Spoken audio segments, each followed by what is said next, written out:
antes dos dividendos, tem o problema dos lucros, né? A Petrobras, no primeiro ano de governo Lula, do nosso governo, a Petrobras produziu 125 bilhões de reais de lucro líquido, né? É muito bonito? É muito bonito. Aplausos, aplausos. Mas quem pagou isso? Pagou a exportação de petróleo e o povo brasileiro com combustíveis a preços elevados, combustíveis fósseis a preços elevados no Brasil. Tá vendo? Então, uma coisa que nós temos que discutir, começando a discutir, é o seguinte: numa empresa que seja efetivamente gerida diretamente com todo o poder de gestão pelo governo nacionalista e de esquerda, essa empresa tem que produzir energia para o povo, primeiro de tudo, para o povo brasileiro, né? Para o gás de cozinha, imagina, que custa R$100 o botijão, né? Para o diesel, que custa R$6 o litro e que interfere no transporte, no preço do transporte urbano, no preço dos alimentos, de transporte, até no preço de produção do agronegócio, que utiliza máquinas, né? A R$6, não é? Então, nós temos que discutir, antes de mais, também começar a discutir o lucro da Petrobras. E para a exportação, quando a gente coloca exportação, coloca o esgotamento das nossas reservas. Já foi dito aí, inclusive por autoridades da Petrobras, que nós temos petróleo para 12 anos. 12 anos é amanhã, meu amigo. E outra coisa, o Brasil consome muito pouca energia em relação às grandes economias do mundo. Nós, em termos de consumo de energia, estamos lá atrás, entre os grandes entre os países, inclusive países pequenos, em relação ao consumo de energia per capita, né? O que demonstra a pobreza do nosso povo. Uma vez eu estava falando, uma pessoa até importante me chamou do lado e disse: Estrela, mas você se esquece que na Europa tem muito frio, eles gastam muito mais energia. E eu perguntei a ele: onde é que você mora? Eu moro em Ipanema.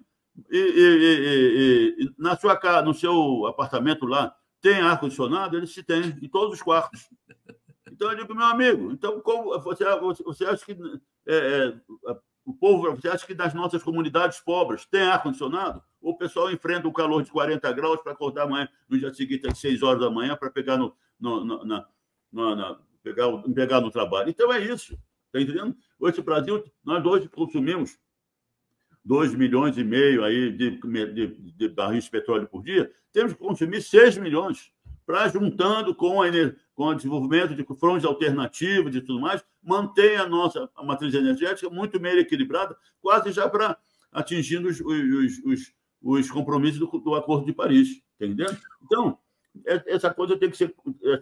Aí vem os dividendos, né? Com os lucros saem os dividendos. Aí é que entra o grande problema que nós temos, na minha opinião, em relação à Petrobras. O governo, assim como em relação à Eletrobras, no governo Temer, após um golpe de Estado, que derrubou uma presidenta legítima, eleita legitimamente pelo povo brasileiro, né? E o golpe de Estado é hoje reconhecido por todos. Quer dizer, então foi uma mudança de governo, uma mudança de visão de país que assumiu em 2016, né? Que não tinha vencido a eleição de 2000, a eleição anterior, 2014, se não me engano, né? Para presidente da República. Então, esse governo é ilegal e ilegítimo de nascença, muito bem.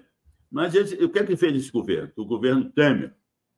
Esse governo modificou as leis das estatais e as leis das SA, né? E transformou, dando poder, essas transformações legais, aprovadas pelo Congresso, dando poder aos acionistas minoritários, chamados minoritários, que não detinham a maioria, que não detêm a maioria das ações com direito a voto nas assembleias, mas dando a esses acionistas minoritários poderes enormes dentro de gerir a companhia, inclusive de modificar seus estatutos. Quer dizer, toda e qualquer decisão e planejamento que produza algum tipo de prejuízo, não é de prejuízo, de menor ganho para os acionistas privados, eles estatutariamente dentro da Petrobras não podem ser aprovados. Entendendo? Então, depois vem a destinação de dividendos, essa coisa toda, tudo regido por esses estatutos e por essas modificações das leis estatais, que não tem jeito. Entendendo? É um negócio complicadíssimo você entrar ali e entender. O que a solução é o governo, o acionista majoritário e o governo reassumir a gestão inteira da Petrobras. Não pode mudar. A Petrobras hoje é uma caixa preta. Ninguém pode dar entrevistas, está entendendo? Transformar a Petrobras numa caixa preta de produtora de lucros para o grande capital. Ou seja, tem que mexer estruturalmente, senão não vai dar nem para começar a discutir a questão dos dividendos. Não é isso que você quis dizer aqui para a gente? O Temer mexeu tudo. É mais ou menos isso. Aí fica essa briga. Imagina, uma briga, o governo, a Petrobras é uma empresa estatal. O governo está engessado, né? Ela não tem. E fica essa briga que desgasta politicamente, inclusive, o governo. Desgasta o governo, não é mesmo? Importantíssimo aqui. Deixa eu pedir a repercussão dessa fala do Estrela para o Diogo e aproveita e faz uma pergunta para o nosso ilustre convidado aqui. Diogo, vamos lá. Então, nossa, conviver num programa. O Estrela devia ser colunista aqui do programa. Vamos lá. Ele tem coisa muito importante para fazer na vida. Ele que devia ser o nosso presidente da Petrobras. Ele passa o tempo torcendo para o Botafogo. É uma complicação, a coisa assim. Horário integral. Horário integral. Ele é torcedor emérito do Botafogo. Deixa eu só falar uma coisa rapidinho. Estrela, a chamada guerra da Ucrânia tal, evidentemente, está nesse contexto das reservas, de tudo, dessa disputa internacional do petróleo, do gás, das jazidas, essa coisa toda. Bom, mas vamos partir aqui do Brasil. Você que sabe tudo de reserva, de campos, o que as pessoas... Eu não me conformo que a Petrobras, com seu potencial de comunicação, até hoje não tenha explicado para o povo brasileiro o que são as jazidas do pré-sal, como é que formou aquela coisa toda e tal. Bom, o continente goldônico, aquela coisa toda. Bom, mas agora nós estamos diante de uma nova realidade. Ao mesmo tempo que a Venezuela está discutindo as suas bacias lá nas chamadas Guianas, né, que é território venezuelano, nós temos aqui esses novos campos, essas novas reservas, aqui que falam, ora falam, da Ilha do Marajó, da Foz do Amazonas, da Bacia do Orinoco, enfim, tudo isso aí. Então, seria importante, com essa sua capacidade, né, de explicar quanto tempo nós temos para continuar explorando o pré-sal, se ele já está conhecido todinho, se até na costa angolana toda a latitude dessa reserva está devidamente mapeada, quantificada, e o que tem lá para a Amazônia e que isso significa para o futuro da humanidade. E por que nós não temos uma distribuidora de petróleo? Como é que uma companhia como a Petrobras não distribui seu petróleo, não tem uma companhia, né? Então, que você discorresse um pouco mais teoricamente das nossas reservas, do nosso potencial, por que fica essa discussão entre o ministro das Minas e Energia e o presidente da Petrobras, se nós vamos lá começar na Amazônia, se você pudesse falar um pouquinho sobre isso. O Adriano, é o seguinte, muito boa essa sua intervenção, pelo seguinte, o povo brasileiro, Adriano, não sabe que os postos da BR, da Petrobras, não pertencem mais à Petrobras. Pega um táxi, pergunta na esquina. A área de comunicação da Petrobras, nesse quase 1 ano e meio de nosso governo, não esclareceu isso ao povo brasileiro. Tá? O retorno, cometeram o crime de vender a BR distribuidora com o nome e a sigla da Petrobras, né? A marca da Petrobras. Então, é preciso que a Petrobras, você tem toda a razão, só para ir desse ponto, é preciso, primeiro, que a área de comunicações da Petrobras fale no Jornal Nacional, em rede nacional, dizendo o seguinte, meus amigos, os postos de Petrobras não pertencem mais à Petrobras. Vocês abastecendo nos postos Petrobras, vocês não estão utilizando um serviço da Petróleo Brasileiro S.A. Para a gente começar a informar o povo e convencer a população que nós temos que... A Petrobras não é uma empresa de petróleo e gás natural se não tiver a distribuição. Isso não ocorre em lugar nenhum no mundo. Não é mesmo? Então, e por que eles venderam a Petrobras Distribuidora? Aí é que entra também um X da questão. Por quê? A economia brasileira passou a ser dominada pelos grandes fundos de investimentos transnacionais. Está entendendo?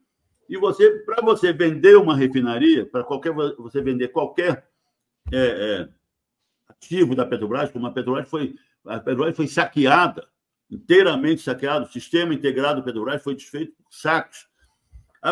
Para você, por exemplo, vender uma refinaria, como venderam criminosamente a de Mataripe, que foi vendida abaixo da metade do preço que a Petrobras pagava à seguradora, que avaliava o valor da refinaria. E isso fica por isso mesmo, né? E estamos há 1 ano e meio de nosso governo no blá, blá, blá. E não se faz nada para a gente anular essa venda. Isso tem que entrar na justiça para anular a venda de Mataripe. Tudo bem. Então, mas você precisava, para você obter o investimento, para vender os seus ativos, para até doar seus ativos, como foram praticamente doados, aos fundos internacionais, transnacionais de investimento, você precisa, no mercado brasileiro, praticar preços internacionais. Porque senão o fundo diz, não, por que eu vou comprar Mataripe, ainda que seja pela menos da metade do preço que a seguradora avaliou a empresa, se os preços internos são controlados pelo governo? Então, eu vou pegar essa grana e vou aplicar em uma outra atividade, mundo afora, que me dê preços internacionais ou que me dê maior lucratividade. É simples assim. Por isso o PPI foi introduzido. E nós, no nosso governo, não eliminamos a influência do preço internacional. Nós somos autossuficientes, né? Somos exportadores de petróleo e mantemos ainda no preço dos combustíveis para o consumidor brasileiro preços influenciados ainda pelo preço internacional. Porque tem que botar... Camarada, o que importa é o sistema Petrobras. O sistema Petrobras tem que dar lucro. Se o lucro máximo exige preços elevados no mercado internacional, então nós não temos que nos portar como uma empresa privada pertencente a um fundo transnacional de investimento. Nós temos que retomar a Petrobras para ser uma empresa estatal brasileira. E isso não tem acontecido. E tudo isso, sabe, Conde, dentro de um esquema estatutário interno que cria uma porção de impedimentos para o governo reassumir o controle da companhia. Você acha, uma pergunta breve no meio da sua fala aqui, você acha que o governo Lula 3 está deixando a desejar no que diz respeito à Petrobras, ou você entende isso como também a alta complexidade dessa herança abusiva que nos foi legada por Temer e Bolsonaro? O Conde, talvez as duas coisas. Sim. Não, é verdade. Agora, porque existe um clima, existe uma realidade política que o governo tem que enfrentar com enormes dificuldades. Todos nós sabemos. Agora, é o seguinte, existe, e você, não sei se foi você ou o Adriano que falou, mas o governo tem ferramentas na mão. A Constituição é uma Constituição quase parlamentarista, mas dá ao executivo armas e ferramentas para você resolver essa parada. O professor Bercovici e o Requião, lá no Rio Grande do Sul, apontam, né? O professor Bercovici aponta bases legais e constitucionais para você desapropriar grandes empresas, se forem de interesses estratégicos brasileiros para a soberania nacional, ou você, conforme o Requião, convoca referendos para que o povo brasileiro se pronuncie. Mas também tem as medidas provisórias, porque é tudo que foi feito em relação às estatais e às leis, aí a lei da SA, eles são leis ordinárias, podem ser anuladas por uma medida provisória. O Guilherme, vou falar para você, existe uma certa contemporização, né? O governo está pisando em ovos ainda, e a gente está fazendo os alertas aqui. A sua presença aqui hoje é para a gente fazer os alertas. Eu quero, antes de fazer uma próxima pergunta para você, isso aqui é muito importante mesmo, trazer aqui o comentário do público nosso. A Raquel Soares está aqui. Represa Billings é também muito importante reservatório. Muito obrigado, querida. Lília Oliveira, paixão só cresce por Adriano Diogo, inteligente demais. Tá aí um carinho no Diogo aqui, dá um sorriso pra gente, Diogo. Que coisa bonita.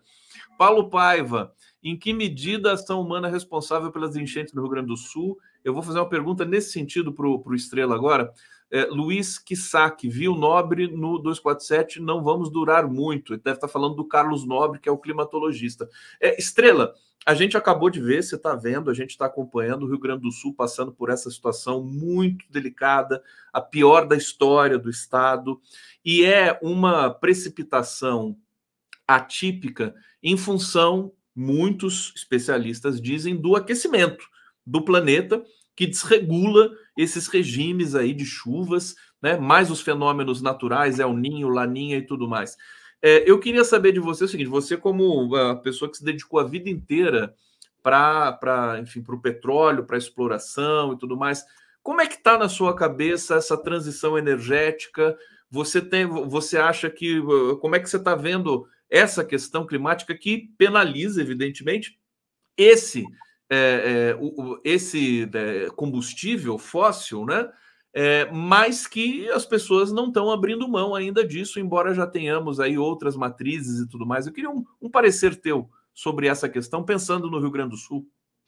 Muito bem, isso é uma questão polêmica, cientificamente polêmica, não é mesmo? Porque é o seguinte, não há dúvida que houve... Bom, vamos começar do início. Né? Há 11 mil anos atrás, é considerado o fim da última era glacial do planeta, que teve seu pico há 1 milhão de anos atrás. Mas aos 11 mil anos atrás, foi o último, é considerado o final desse período glacial. Então, estamos no período de aquecimento, chamado período interglacial, é um período de aquecimento do planeta, desde 11 mil anos atrás. Então, essa é um fato científico, está entendendo? Há, efetivamente, a partir da primeira Revolução Industrial, um acréscimo na taxa de aquecimento global. Tá? Mas, paralelamente a isso, né, e hoje a gente está vendo isso com o desenvolvimento tecnológico das ferramentas científicas de obtenção de dados, há, efetivamente, um fenômeno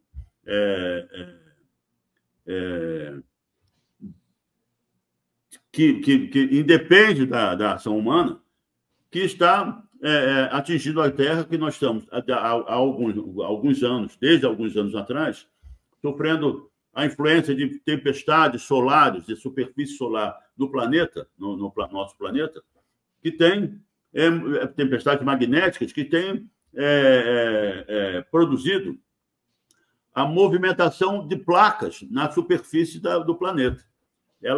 Essas tempestades magnéticas atingem um núcleo central do planeta, que é quem manda na gravitação do planeta, na posição dos polos norte e sul do planeta, e isso está se tornando um fenômeno constante de grande força.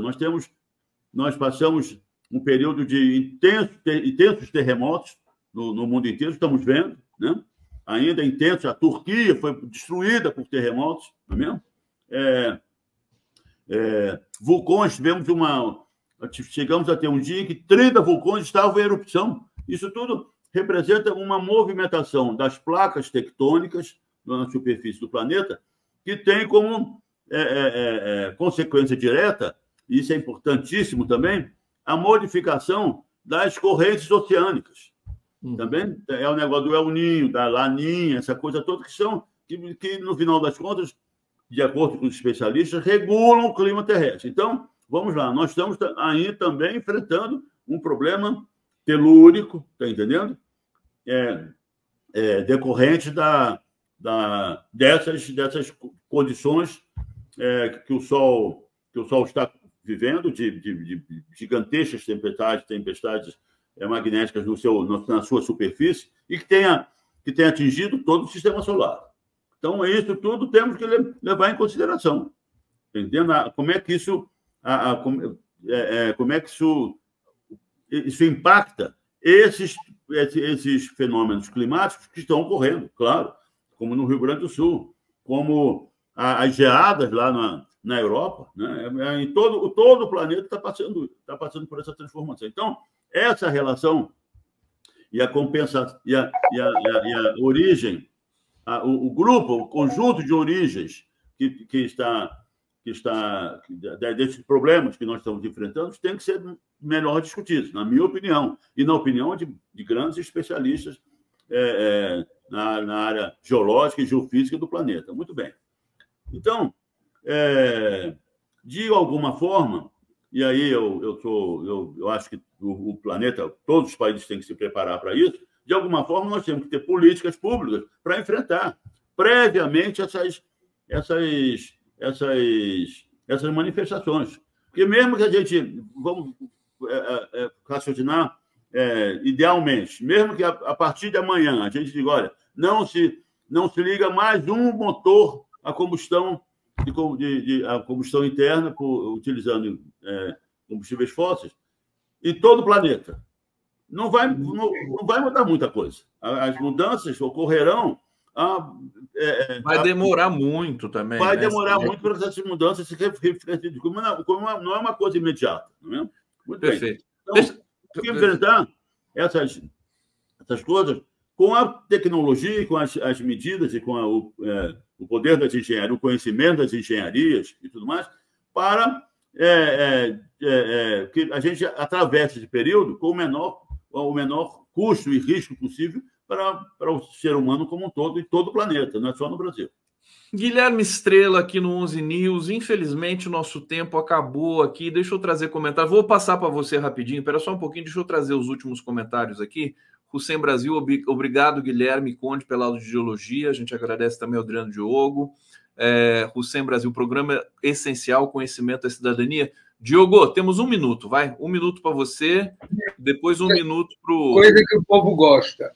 Guilherme Estrela, nós não temos nenhum prêmio Nobel da Paz no Brasil. Não temos nenhum prêmio Nobel em qualquer campo científico e tal. Se tivesse justiça, você seguramente poderia ser indicado para alguma das áreas. Guilherme Estrela, responda a pergunta que o povo brasileiro quer ouvir. Por que uma pessoa como você, com o seu conhecimento, com a sua unicidade, com a sua liderança, não é aproveitado para nada no Brasil? Responda, por favor. Meu amigo Diogo, eu sou um geólogo de chão de fábrica, a minha vida inteira na Petrobras, está entendendo? E, na verdade, essa pergunta tem que ser dirigida à própria Petrobras.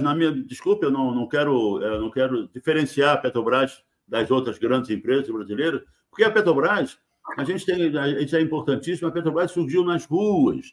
A Petrobras faz parte da cultura brasileira, né? A Petrobras surgiu com o povo nas ruas, com o petróleo é nosso, não é mesmo? A Petrobras passou a ser um símbolo do Brasil, um símbolo da nossa competência, que está espalhada em toda a nossa sociedade, mas a Petrobras, por lidar com a energia, por lidar com essa coisa que o Conde falou e que vocês falaram, que manda no mundo, não é mesmo? Explodiram lá os 2 gasodutos russos e a Europa está sem energia. O que fez a Alemanha? Duplicou a produção de carvão. Que ia fazer o quê? Ia parar a indústria alemã? Não, ela duplicou simplesmente a produção de carvão. Então, a Petrobras traz isso no povo brasileiro, faz parte da autoestima do povo brasileiro, rapaz. Está entendendo?